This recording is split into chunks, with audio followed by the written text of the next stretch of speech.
This is a juggle and a half as we proceed to give you what you need. Sucky ducky MCs catch knots with speed. I got the data.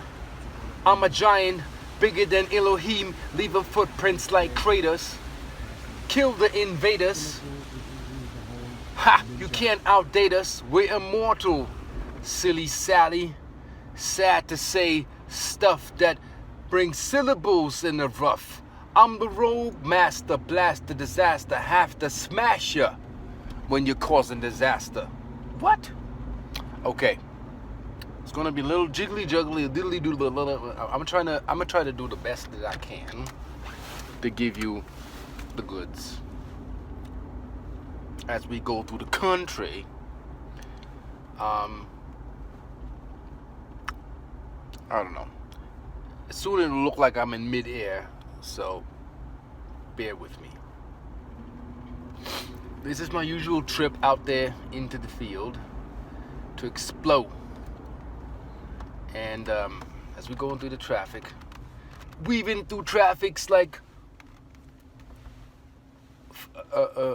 phonographic needles, going through record players, rhyme slayers, no delayers, some coffee sipping asleep, slumber muggles to sunset to sunrise. Understand Ra is in the place to deliver that what makes the opponent quiver. Make no mistake, we're out, and the target is the fake. That what is unreal, brought forth into the light, protected by the source, the almighty high prime, high supreme royal court. That's what you like. It's all freestyle. So anyway, how can I put it? The UFO Congress in Scottsdale, the energies, the phenomenal people that I met, respect to the staff and the workers that made this a lovely event. This was my first time world premiere vending. Super lovely event, and it is actually very, very inspiring what happened here and what went down. I had my table set up, I had my name tag, I had the best vending badge ever, I had the time of my life. I met beautiful people. One group that represented Young Living Oil, they gave me like almost like the trade secrets, like how the oil is made, how they bless the tanks when they distill the oil with the crystals and bless it, so you get the good Young Living Oil. Not that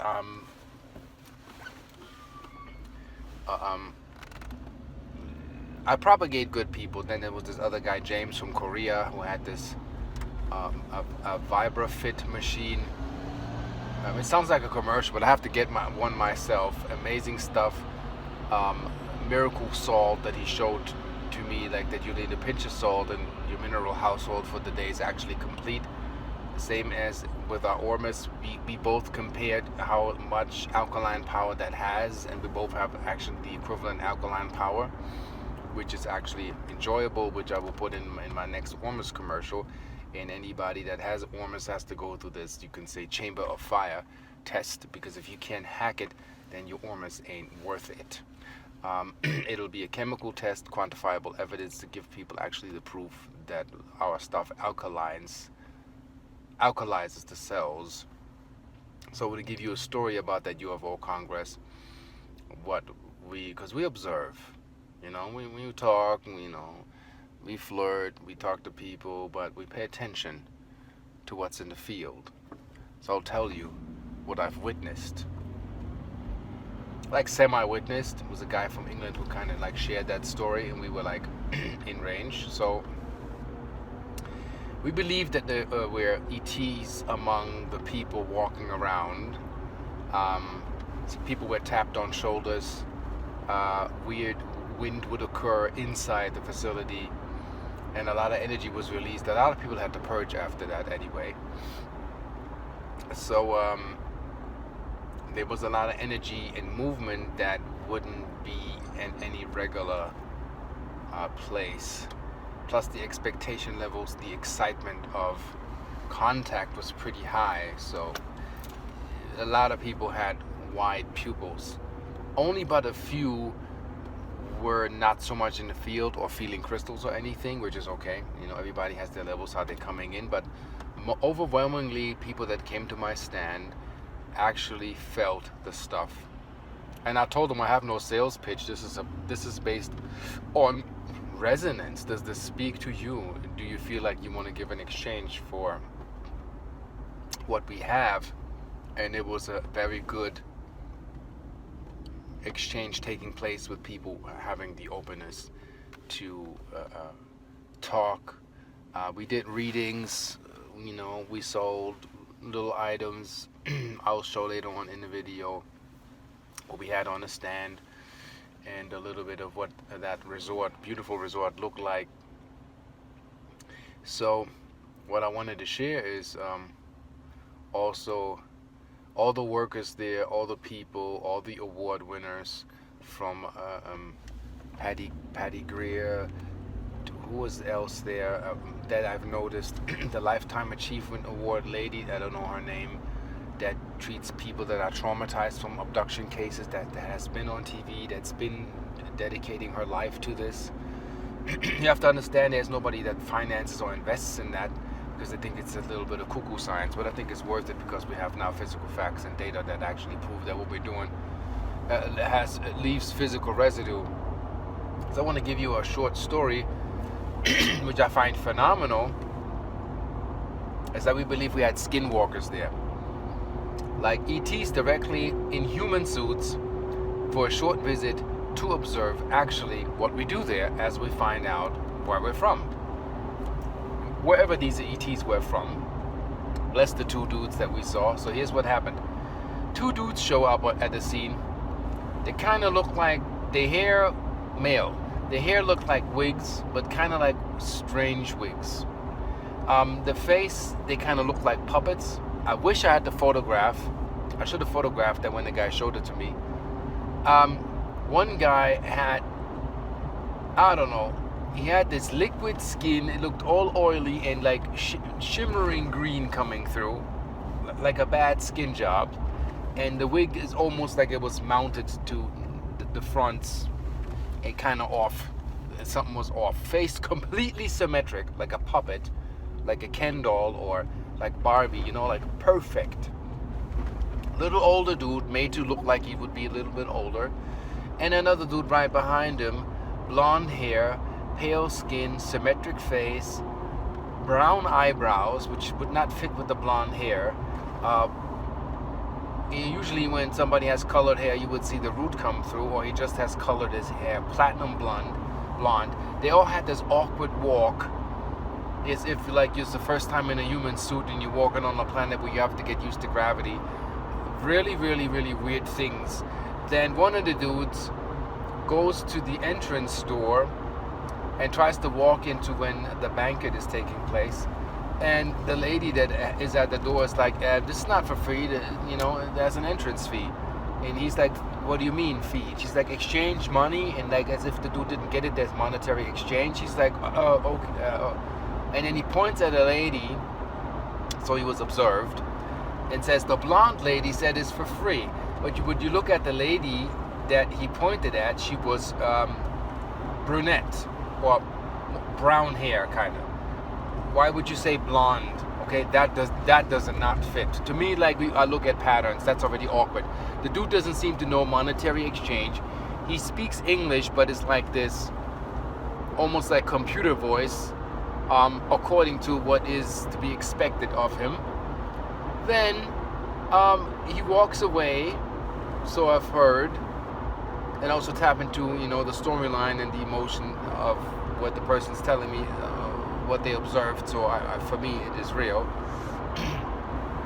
Comes back with a handful of crumpled up 20s and holds it, raises his two hands and says, is that sufficient change for the entrance fee? And the lady was like, okay, I had to like kind of uncrumple the $20 bills and say, okay, that's enough. You can go in. And this dude and his partner or following being, they walked in. They didn't eat anything. They sat down, and the guy took a picture of the two sitting there. You know, when you sit in an audience and you watch like awards, you move about, you scratch your face, or you yawn, or you know what regular, I don't know what's regular anymore, people do. And these dudes sat there still like a statue, not moving, not flinching, not doing nothing. And later on, they kind of walked off the premises. They were not hotel guests, never to be seen again. And we believe these were skin jobs. Actually, literally, ETs in human form, not those incarnates like us, that come in directly, and it's almost like direct contact, and you could actually draw it out. And then other things where people would grill people for no reason, walk towards them, and then say the weirdest things, like one chick that has nothing to do with another dude who has a conversation, and one of the dudes was an engineer. She didn't know the dude from Jack, walks across and says, thanks for the technology. Turns around, smiles, and walks away. That's not normal human behavior. So there's other things going on. So when you go to these events and you really pay attention, you see a lot of awkward stuff that you don't see at Walmart or, I don't know, regular fashion show. So pay attention to detail. We had one happening at Mount Shasta, which was pretty interesting. That was happened to a friend of mine named Jeff. We all were at Shasta. And a lady, 7 foot tall, blonde, blue eyes, even teeth, like inhumanly even,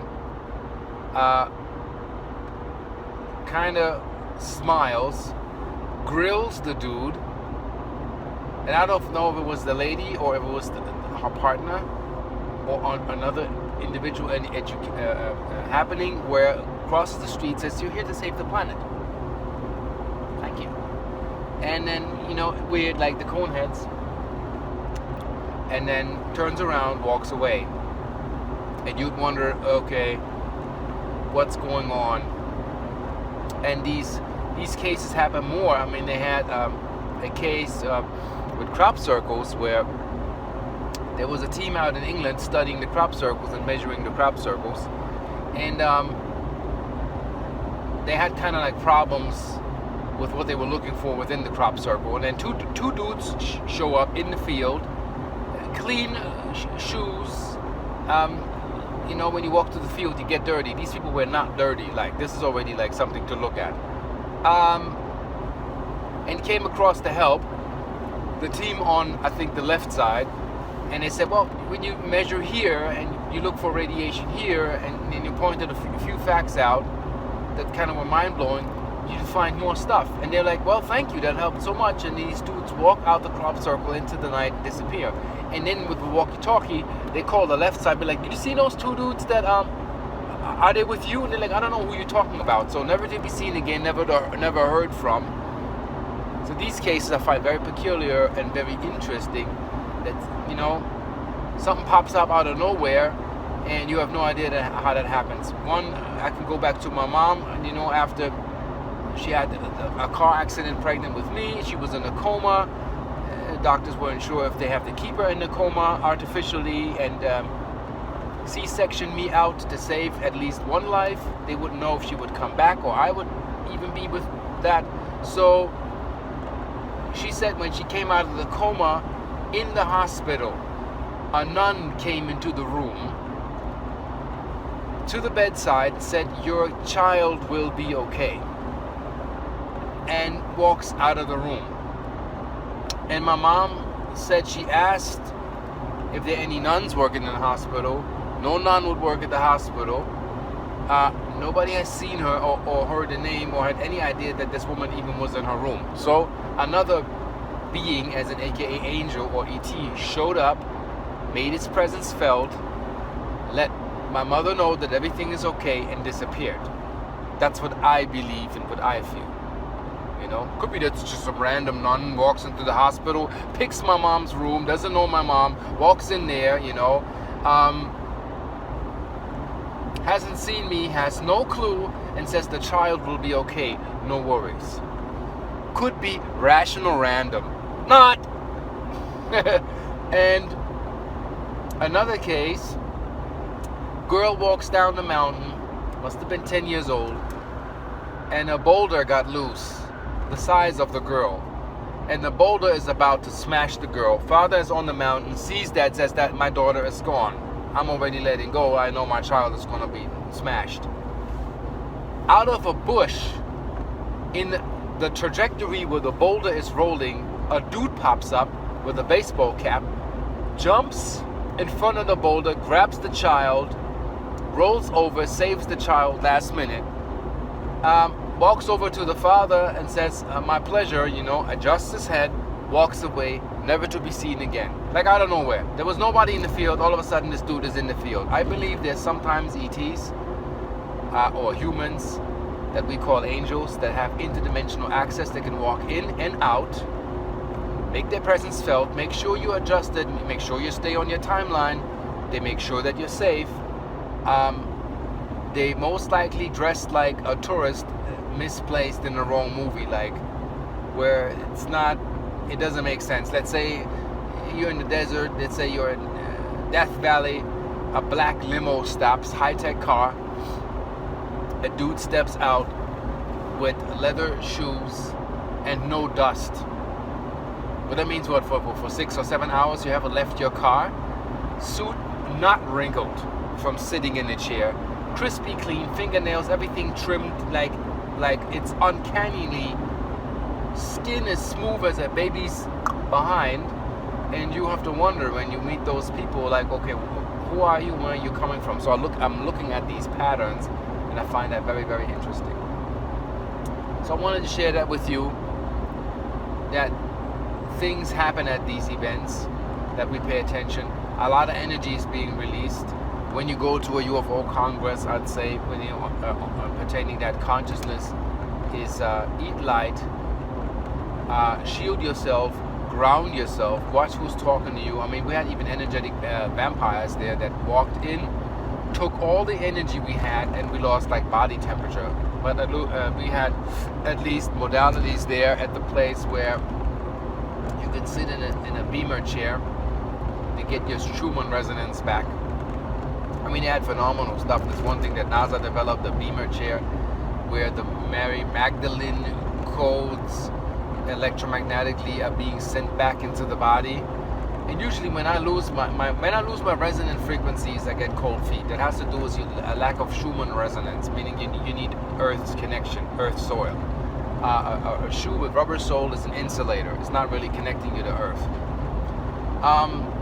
So you gotta look into grounding and grounding yourself with the Earth, even in your homes. That's grounding bed sheets and whatnot. So I sat on that chair for like 10 minutes and my energy came back, and I was like, is this infrared? And the lady was like, no, that's not infrared. It's just structuring your electromagnetic processes and motivates the cells all the way down to the mitochondria to activate the metabolism and regulate your energy. This was built for astronauts to bring them back after they left orbit. Because when you leave orbit, you know, with the old paradigm design, your body liquefies because you lose the time reference code actually that links it to this planet. But NASA doesn't know that. So they developed that chair. When the astronauts come back, they can't walk. It's almost their bone liquefies. I don't think muscle atrophy, like all of this stuff happens. You begin to actually dissolve because you're losing the magnetic reference to stay in the body. So with these chairs, they heal those dudes. Meaning, like if you have, let's say, a broken foot, you would sit on that chair, let's say regular time 6 weeks, but with that chair every day, let's say 30 minutes, it can be 3 weeks, it can be 2 weeks, depending on how healthy your body is and your system in the process. So phenomenal equipment where people should line up. These events should have millions of visitors, where it beats me that they don't. And I tested that stuff, and it really works. It really works. And if those of you who've never been, you should venture out, because I need to see more young faces there. People sell crystals, pendants, They do Arcturian healing codes. Also, our entire line, the booth where we sitting at, one reader's name was Sandra. Then we had Nina Ra. Then we had Krista Ra. Then we had Arcturus Ra. And then down the aisle was Ranan, who was doing Atlas evolution healing. And then a wife of a very smart man that we met, I think his name is Sasha, wrote about Anunnakis, the false gods, Ki Ra. So the entire left section of that hall was the Ra Collective. We were all aware. Next to my car parked a plate that was labeled like Ra 222. I could have taken pictures of the name tags, but I'm kind of tired of taking pictures of synchronicities. It's getting crazy, and the alignment is getting crazy, and what's going on is crazy. So that was the miraculous adventure of the, you can say, UFO Congress in Scottsdale, which I will attend every year. I love it. I love the people. I love the staff. Everybody was very lovely, very helpful, and everybody respects the art, the sales. There was no hate going on. We would exchange readings. I would give somebody a key. They would give me a reading. I would get a massage. I would give somebody, say, talk to this guy. You need a place to stay. The exchange and the agreement was mutual, and so much freedom that when we left, we almost had like tears in our eyes. That it felt like this is actually the original tribal family. How you want this to be. How you want to come together. How you want to communicate. And I appreciate that very much. To be very blessed. As I predicted, the two devices, Metatronica mothership, and the Athena, will be sold within a week after the event. Everybody loved it. It's like my display stuff, and it's being sold as we speak. So everything, all in all, runs round, sound, and perfect. And I'll thank you for your time. Hope this gave you a little bit of inspiration. And yeah, so next event will be 7th of April in Cottonwood. I don't even know what it's called. The minute I have something, I put up a commercial so people know where it is and how that is. This is what I'm driving through right now. Driving through my favorite glitter store, the only store in the world that produces holographic glitter, and the lady is a fairy lady, and she's a master on glitter. Can you believe it? So if you want to look into the universe, you need to get holographic glitter, and that is what I use in my devices to give them depth. It's like a little bit of pixie dust enhancement. So soon there will be new artifacts in the Etsy store that I'm working on right now. So the weather is better, so the curing will take place much quicker. And that's that. So most certainly, I will see you on the flip side. Peace out.